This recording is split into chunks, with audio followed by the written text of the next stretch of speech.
I feel the same way, but I keep hitting the wrong button. Okay, there we go. Behold, this is the preparation wherewith I prepare you, and the foundation and the ensample which I give unto you, whereby you may accomplish the commandments which are given you, that through my providence, notwithstanding the tribulation which shall descend upon you, that the church may stand independent above all other creatures beneath the celestial world. There it is. Enough said.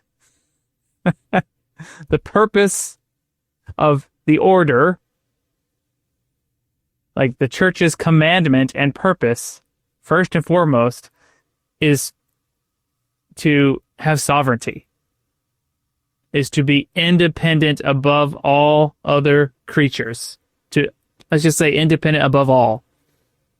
You can't have an organization, and the church has had moments where it's like, the church was in debt and it was hard times, and like that's contrary to the commandments of God.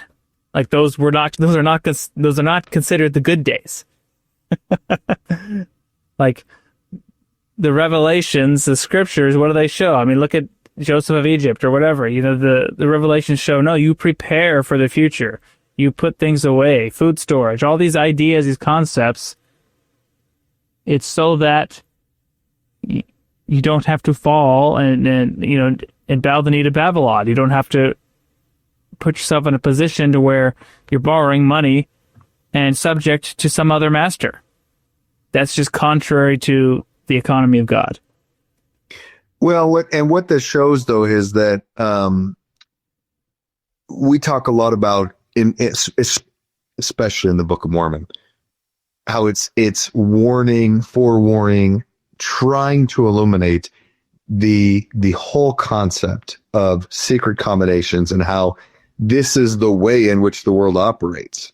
And we see it today. I mean, I think most of us hopefully see this entire concept of these secret combinations and how you have to play the game in order to try to get ahead or to,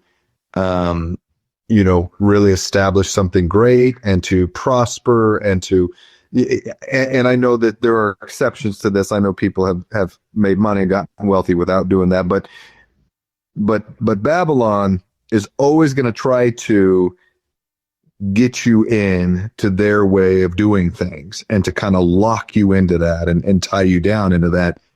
And essentially what the church has done, and I might add quite successfully, is built a foundation and frankly built prosperity to stand independent from the pressures of the secret combinations that the world imposes on most people and most organizations.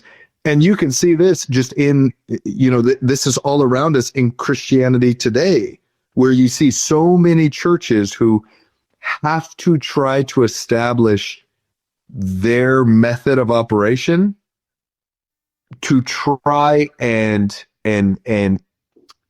garner as much financial support as they can get without really focusing on the ordinances, the covenants, the commandments that are contained within Scripture, right? And so that's why you see Christian churches popping up. It's like, how do we have the best entertainment? How do we have the best music? How do we get the best activities for youth? Like they're constantly having to worry about this. Why? Because they take out loans like every other organization. They got to pay those loans back. They don't have a tithing requirement. They don't offer the opportunity to do fast offerings the way we do fast offerings in how they're administered. Thank you for watching. If you found this content spiritually enlightening, please like, comment, and subscribe. Like the gospel, these little things make all the difference, and it helps the algorithm push out better content for everyone to enjoy on YouTube.